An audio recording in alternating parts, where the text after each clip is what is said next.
Welcome to the Everyday Mom Challenge. Today, I would like to talk with you guys about how to prepare for college tours. I showed you a lot of websites yesterday, and I really just wanted to talk with you about one of the first things that we did. As a family, we had to establish our why. I just didn't say, you're going to these tours because I'm making you go. We actually sat down and had a conversation in our homeschool about the importance of college tours. And I mentioned yesterday, 1993 was a long time ago, people, when I graduated high school and was going into a college setting. And we really only went to one college tour. I remember my parents taking me to UNC Greensboro. And after that, my dad just pretty much kind of drove me around areas. Um, and we would take pictures and things like that of areas. But I never did another college tour officially. And you just will not believe the benefit of these tours. It is phenomenal. I would suggest that you guys truly invest in this as a family. So, second, what did we do? Well, we had to do our homework. Well, I put in there with this loving heart top five schools, but I'm telling you now, Solomon has went through it since he's been in ninth grade, and that's the natural process, and I applaud that. Um, because we've went to 9 college tours so far, but that was a way for him to be able to reorganize his list. And the best place I can tell you to do is to go to College Board. Going to College Board websites and going through all of the admissions process, the majors and departments, that is key. Another one is interviews. If they're interested in a career, have them email people in businesses, people that are in that career now, and ask them, where did you go to school if it's not listed on their website, and what kind of advice could you give me? A lot of these professionals out there, they would just love to be that type of mentor. We have the strangest story is somebody left their cell phone in a duct in the classroom. They were in there, they were doing mechanical work. Well, when they came back, they asked me, "Where are you from? Are you near James Madison?" And I'm like, "No, I'm not from Virginia. I'm like far from like that. I'm in a tiny little town." And he's like, and I was like, "Why do you mention James Madison?" And so he said it, and I was like, "This is amazing," because my son, we were about to do a college tour of James Madison. So he hooked me up with one of his brothers that had went to James Madison. And they talked forever about the athletics department there and the exercise and sports science, and he's now a athletic trainer. And my son had an opportunity to have this great interview. Social media is also a place to start, and I mentioned that yesterday. Go ahead and get on admissions and follow them on Twitter, get on their Facebooks, go to YouTube, and check out these places. So how do you even sign up for the process for oh my gosh, it's so easy. So guys, I want to show you just how easy this is. Okay, so I'm going to use James Madison as an example because I'm telling you, we loved that school when we went. So go to admissions, and it's going to be like this for pretty much all ones. And you see it says visit, haha, visit there. I want to visit. Now, look, schedule a visit, individual or family visit. Of course, I'm going to be going with my peeps. So, and then look at this here. You see these calendars? So when do you want to do your information sessions? Now, I wasn't all about that life because I would have to be driving. So I would always pick the afternoon dates.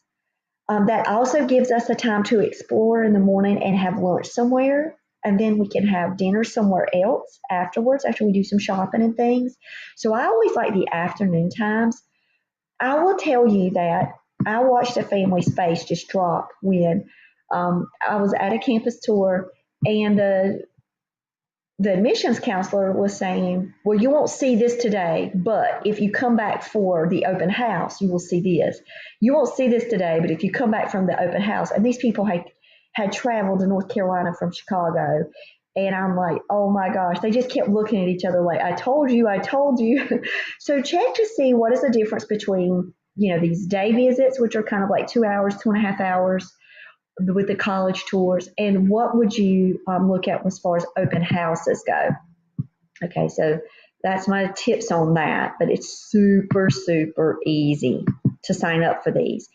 After you sign up for them, they'll usually send you a parking pass that you have to print out. They'll give you directions of how to get to the offices, a campus map, things like that. But if they don't give you a campus map, I would suggest that you go ahead and print one off, just because we're walking into unknown territory here. And when we come out of these parking decks, the left to the right, and you only have 5 minutes to get inside that admissions office because traffic was horrendous in one of the areas, it was nice to have that campus map picture on our phone. So we took a picture of it and we had it. Okay, so the next thing I would like to talk with you guys about is preparing for I didn't mean to hit that. Preparing for the around town places. Because a lot of college campuses do not allow freshmen to have a car. Yes, I was shocked by this. And maybe it was because I was a commuter student that I didn't have to think about that when I was in my college experience. But there are some colleges that say, nope, no freshman with a car. So that means that they're going to have to rely on the shuttle bus stops. So what we did is we mapped out where would the eating, the shopping, the recreational activities, where would that be with shuttle buses? And then, of course, as we have Lyft and Uber in the world, we don't have to quite worry about that other than the expense racking up. So that could be minimal. But we also have other things to consider. So, for example, my child, he is in jiu-jitsu and kickboxing. So he wants to know if he's going to this college, what's the closest gym to him where he's going to be able to continue his training. So your family has certain values and your child has certain interests. Look in those areas to see what's there, especially if your child is going to be connected to the community. So if your child is a big into community service, programming, volunteer work, let them investigate that by having just a tour of the community.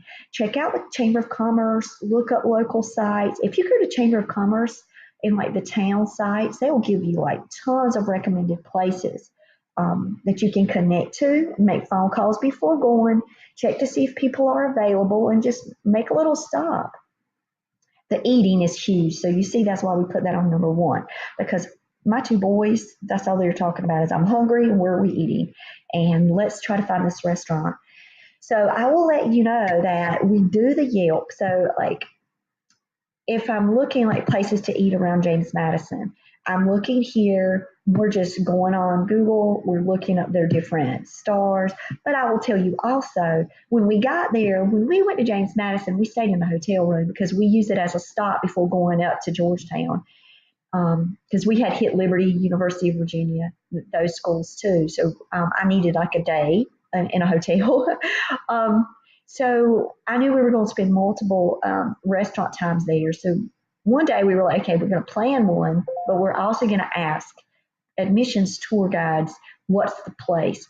Guys, we went to the best Italian, just a little off the side place. It was amazing, like seriously amazing. Just the nicest people in the world. They talked to us forever. I guess they could tell we were on our college adventures. But just doing this, it's just fun. Like showing your children a way to plan trips through this. I mean, it's valuable. This is homeschooling at its finest because I didn't do all this on my own. And where could they shop? Where can they go? Usually shopping centers now have the movie theaters. A lot of campuses have movie theaters now for free. But, your kid's going to want to get out sometimes. And so we need to really take them around and show them what are the activities around campuses. But most importantly, before you go, these are some questions that I wanted for you to keep in mind with your family. Like, what is important to you? And what do you value?